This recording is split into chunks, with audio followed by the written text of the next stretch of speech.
Mestinya waktu di semester akhir saat nyusun skripsi, kalian itu berhenti meneruskan kuliah kalian di perawatan. Kenapa baru setelah mulai mencari pekerjaan, mulai bekerja, ngata-ngatai profesinya sendiri? Itu namanya kalian munafik, tahu. Harusnya kalian itu berpikir realistis dong. Yang namanya orang bekerja, profesi apapun dia, ya begitu keadaannya, harus menekuni pekerjaan tersebut. Memangnya kalian menjadi perawat itu karena menjadi orang kaya? Salah bro, sister. Jadi perawat tidak bisa buat kamu kaya. Kalau kamu mau kaya, jadi pedagang, ya, jadi pengusaha, itu bisa jadi orang kaya. Susah kalau mau jadi kaya dengan jadi perawat, nggak bisa. Apa kerjaan? Sudah tahu kan, ceboki pasien.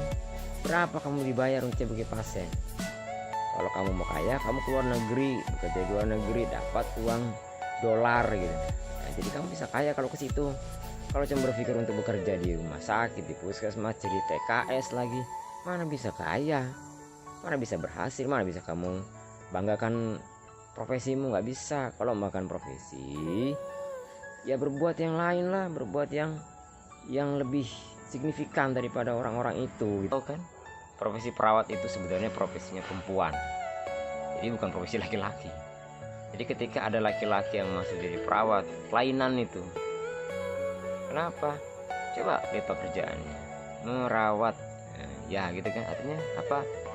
Melakukan pekerjaan-pekerjaan yang butuh caring tinggi, ya, curing, dan seterusnya lah, pokoknya seperti itu. Jadi kalau kalian itu memang tidak mau jadi perawat dari awal, mestinya jangan dari D3 tidak mau jadi perawat karena susah, lalu kuliah S1 ngambil nurse lagi. Setelah nurse kecewa lagi dengan keperawatan.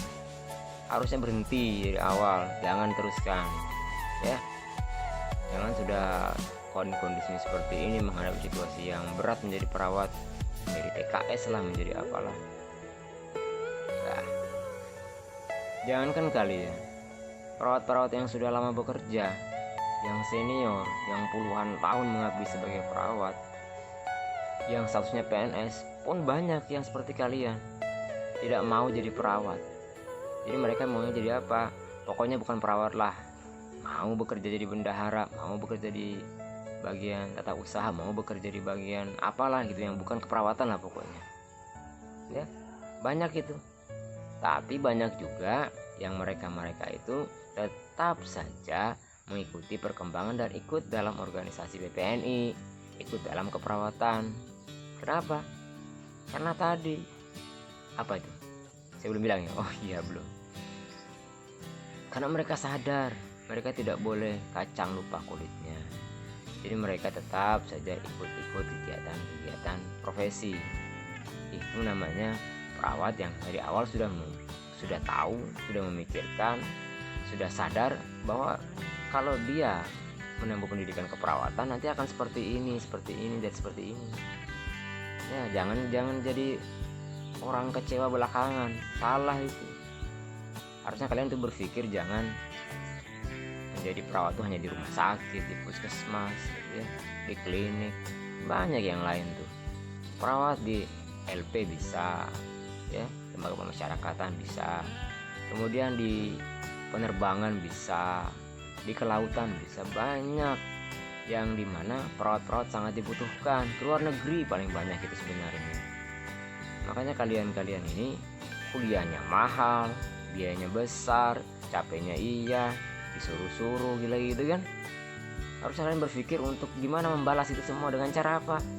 Kerja keras dong. Udah move on, jangan terlalu banyak berpangku tangan dengan orang tua. Udah gede kalian itu. Begitu sudah SMA, kuliah, ya sudah, cari kehidupan sendiri, cari masa depan sendiri. Banyak tuh perawat-perawat yang berhasil di luar negeri kembali ke Indonesia jadi perawat yang disegani, yang kaya pokoknya gitu.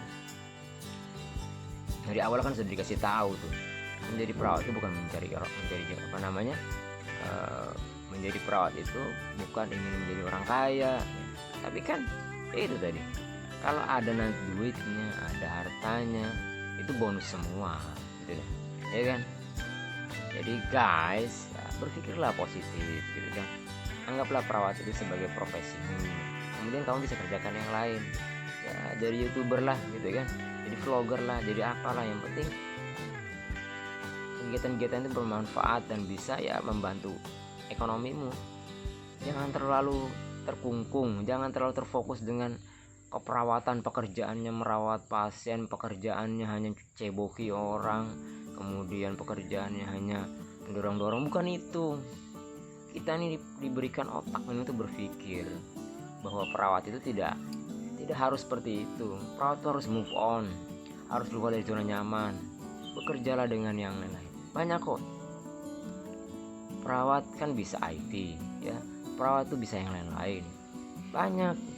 Lakukan kegiatan-kegiatan lain yang bermanfaat, yang kira-kira kegiatan itu ya membuat kamu merasa disukailah, disegani sama pimpinanmu. Karena apa? Karena kamu punya kelebihan lain selain merawat. Merawat itu kan ya itu tadi ya, anggaplah itu sebagai suatu pengabdian kepada Tuhan, sehingga kalian mendapatkan pahala yang berlimpah karena kalian sedang merawat pasien ya. Kalau masalah perut, Allah itu sudah memberikan rezeki setiap orang itu berbeda-beda dan pasti dikasih. Sudah ada aturannya. Kamu nanti kalau usia sekian kamu akan jadi orang kaya raya. Kamu sampai usia segini baru kamu dapat uang. Kamu segini ya, sudah diatur semuanya itu. Jadi kita cuma berserah diri saja. Ya, kerja saja apa adanya, nikmati pekerjaan itu, jangan dibawa beban, nanti pusing kepala, ya kan? Nah, jadi guys, kamu-kamu yang memikirkan untuk masa depanmu ya, terutama yang masih bingung keperawatan itu mau ngapain, mau kemana, mau kerja apa lagi, ya sudah ya, berusahalah. Kalau misalnya tidak bisa kerja di rumah sakit, pakai jasa keperawatan untuk kerja di BPJS bisa, ya kan? Di apotek bisa, di klinik bisa, di laboratorium bisa. Perawat itu dibekali dengan berbagai ilmu pengetahuan yang semua profesi lain tidak punya. Cuman perawat yang lengkap. Makanya perawat itu kalau di rumah sakit itu dipakai untuk semua area. Kenapa? Semua lini pakai, semua bidang pakai. Coba kamu perhatikan beberapa rumah sakit yang sudah maju. Perawat itu bukan hanya merawat pasien, ada yang menjadi kepala bagian, ada yang menjadi kepala bidang, ada yang di bagian instalasi. Jadi karena apa? Karena mereka punya kemampuan selain merawat pasien gitu. Jangan itu pikirannya, sempit banget pikiran kalian itu. Dunia ini luas, men. Gunakanlah otakmu untuk berpikir, untuk bekerja yang lain, ya.